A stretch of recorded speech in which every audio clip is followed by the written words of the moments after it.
Bem, hoje estou gravando um assunto que eu considero assim da máxima importância dentro desse nosso curso do Freud 1. Ele é um pouco extenso, né? Tal é que eu pretendo fazer em 2 vezes, porque nós temos muita coisa para falar. Mas eu gostaria de dizer assim para vocês que vou me empenhar bastante nesse vídeo e gostaria que vocês fizessem o mesmo ao ouvir, ao assistir, porque ele é praticamente uma pedra angular do nosso curso. Aqui o Freud vai colocar conceitos fundamentais de como nessa época são as 5 lições de psicanálise, que foi publicado em 1910. Então, vocês terão a oportunidade de ver como que o Freud, nessa época, ele já estava entendendo a psicanálise.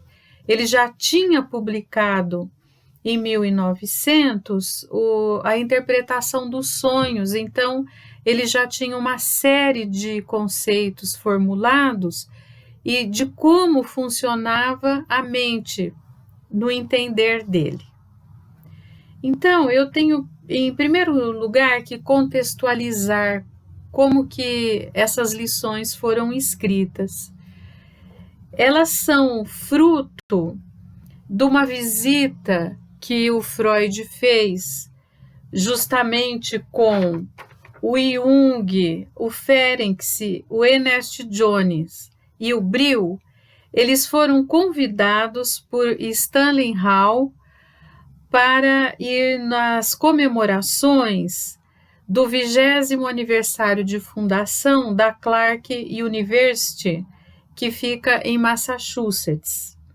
E eles foram lá para participar das celebrações, receberam graus honoríficos e tudo mais, foram muito bem tratados. E eu gostaria de colocar alguma coisa, como era a situação quando eles foram convidados e lá chegaram. Então, no Novo Mundo, tinha uma divisão entre os psiquiatras, os psicólogos e os terapeutas, que, por um lado, existia a corrente dos somáticos, que atribuíam a origem dos distúrbios psíquicos a um substrato neurológico. E, de outro lado, os psicoterapeutas, os psiquiatras, que buscavam uma legitimidade para a ciência que apregoava o aparecimento das doenças sem necessariamente ter o substrato orgânico. Bem, paralelamente a isso, existia nos Estados Unidos uma exigência assim, de que a moral civilizatória ela permanecia como um componente essencial na elaboração das diferentes abordagens terapêuticas.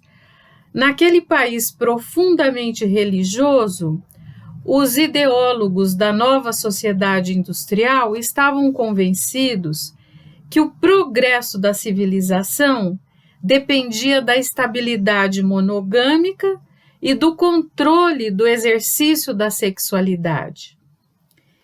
Para ser útil à família industriosa, a libido devia ser canalizada, dessexualizada, ponderada e orientada para as atividades produtivas.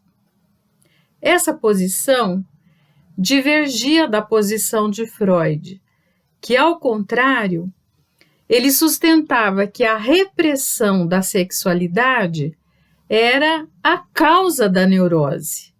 Vocês viram nas outras aulas que nós tivemos o espaço enorme que ele dá para a questão da insatisfação sexual, como sendo origem praticamente da histeria. Mas ele também entendia que nem por isso a ausência de controle da pulsão sexual resolveria a questão. Segundo Freud, o ideal de uma moral civilizada não repousava na família monogâmica, e sim na necessária sublimação das pulsões voltadas para a atividade criativa. Então, existe uma frase que vocês devem ter lido nesse artigo, nesse capítulo do livro da Roudinesco que eu indiquei para vocês lerem, que quando ele lá chegou, ele falou assim para o Jung, eles estão muito felizes com a nossa visita, porém eles não sabem que eu estou trazendo a peste, né? Então, o que quer dizer isso, né? Eles estavam ávidos dos ensinamentos dele, mas não imaginavam que o Freud ia falar, por exemplo, que nós não temos uma total autonomia na vida mental, nós somos regidos pelo inconsciente. No inconsciente repousa principalmente a necessidade da satisfação dos instintos, né? Eu gostaria também de fazer uma observação para vocês. Nós vamos ver uma série de conceitos e vamos entender assim que nessa época o Freud escrevia sem ter formulado ainda, que isso ele vai fazer em 1920, além do princípio do prazer, a questão da dualidade instintiva, que ele vai falar que a mente é regida pelos impulsos construtivos e destrutivos, o instinto de vida e o instinto de morte. Essa clareza, essa formulação virá só 10 anos depois. Por enquanto, nós vamos falar muito sobre libido, sobre necessidade de preservação do ego. Bom, nesse assunto extenso dessa semana, o que eu pretendo aqui com vocês? Eu vou fazer assim um rápido resumo dessas 5 lições. O que o Freud fala na primeira, na segunda, assim por diante, e que vai facilitar a leitura de vocês. Então, agora nós vamos para a primeira lição. Ele começa falando na primeira lição que se algum mérito existe em ter dado à vida a psicanálise, a mim não cabe, pois eu não participei de suas origens. E daí ele vai começar a falar do Breuer e da famosa paciente dele, a Ana O. Depois, essa colocação dele muda, né, em algumas colocações que ele faz. Eu não sei se vocês se lembram, em janeiro, fevereiro, que nós vimos aqueles documentários sobre a história da psicanálise.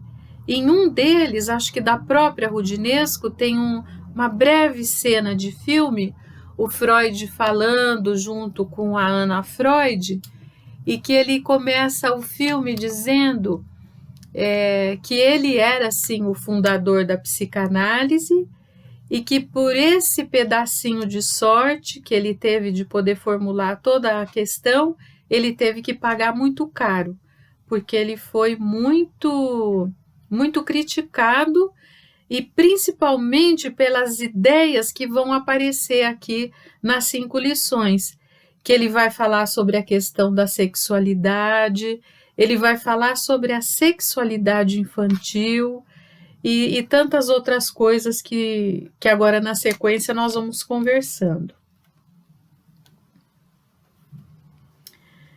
Bem, ele vai fazer uma citação nessa primeira lição sobre a questão do trauma psíquico, né? E ele vai dizer assim, né, que essa situação aparece quando a pessoa ela entra em contato com uma ideia, uma emoção muito forte dentro da vida emocional dela, e é uma emoção que ela não aceita, né? Depois eu vou citar alguns exemplos, os que ele colocou aqui. A pessoa, ela não aceita determinada emoção, Então, ela vai reprimir essa emoção. Aqui nós vamos falar muito de repressão, de resistência. Ao reprimir, ela não resolve o problema, porque a emoção fica guardada, então, nesse compartimento, mas ela não tem uma elaboração, ela vai ter uma tendência a retornar à consciência. Ao fazer isso, a pessoa fica com dificuldades de se lembrar o que aconteceu. Então, essa frase que o Freud fala, o neurótico, ele sofre de reminiscências. O que quer dizer isso? O que são as reminiscências? Reminiscências são lembranças apagadas, parciais, e que a pessoa não tem clareza do que aconteceu, né? Então, a questão que ele coloca aqui nessa primeira lição é que, ficando longe da consciência, a pessoa passa a ter um desgaste para manter aquilo reprimido. Então, a ideia vai tentar retornar e vai dar um trabalho muito grande, vai faltar clareza para ela. É nesse ponto que entra o papel do analista. O analista, ele vai tentar conversar com a pessoa, não para falar o que ela tem que fazer com aquilo, isso ela que sabe. Vai tentar conversar primeiro para a pessoa se dar conta do que ela não aceita. Então, a máxima do Freud que diz tornar consciente o inconsciente, saber o que ela deseja, que ela mesma acha proibido, e tentando retornar à consciência, aumentar os recursos dela. Por exemplo, é muito importante que ela aprenda dentro da análise, ela pode ter um desejo, mas não necessariamente ela vai satisfazer esse desejo. Ela pode aprender a lidar com ele. Isso poupa muito desgaste para a pessoa. Ela dá uma outra solução, uma outra elaboração exatamente para aquilo que ela mesma considera proibido, tá? Bom, então, essas situações traumáticas e que a pessoa tem que reprimir, ela traz, primeiro, uma fixação da vida psíquica aos traumas patogênicos, e é um dos caracteres mais importantes da neurose e dos que têm uma maior significação prática. Os sintomas, eles vêm por aí, entende? Nessa via da pessoa ficar tentando reprimir, ela não lembra claramente, ela não lembra o que aconteceu e ela fica só forçosamente tentando manter afastado da consciência. Aí, nessa primeira lição, o Freud fala, por exemplo, em Londres, né, ele cita 2 monumentos históricos que representam perdas, representam percurso fúnebre, né, de pessoas muito queridas. Ele fala, seria a mesma coisa que um londrino ficasse ali diante do monumento chorando copiosamente, uma coisa que aconteceu lá no passado, que às vezes é assim que o neurótico faz, ele fica chorando por coisas que há muito tempo aconteceram, ele não conseguiu ultrapassar, ele não conseguiu elaborar, mesmo porque a memória não fica tão clara, e talvez ele precisaria da ajuda de alguém que conversasse junto com ele e ajudasse a ter saídas mais interessantes, né? Tem-se que admitir que a doença se instala porque a emoção desenvolvida nas situações patogênicas não podia ter exteriorização normal e a essência da moléstia constituía na atual utilização anormal das emoções enlatadas, e aí começa então a conversão exagerada. Um quanto de conversão somática a gente sempre tem conforme você vai vivendo, às vezes você sente um frio na barriga, dá até um pouco de dor no estômago, ou você leva um susto, parece que você vai ter uma descarga intestinal. Essas coisas são naturais, né? O corpo vai participando junto das emoções. Aqui ele está falando de uma outra situação. Ele está falando, por exemplo, de um membro que se paralisa, o braço, a perna, a pessoa tem uma conversão histérica, que a gente chama, né?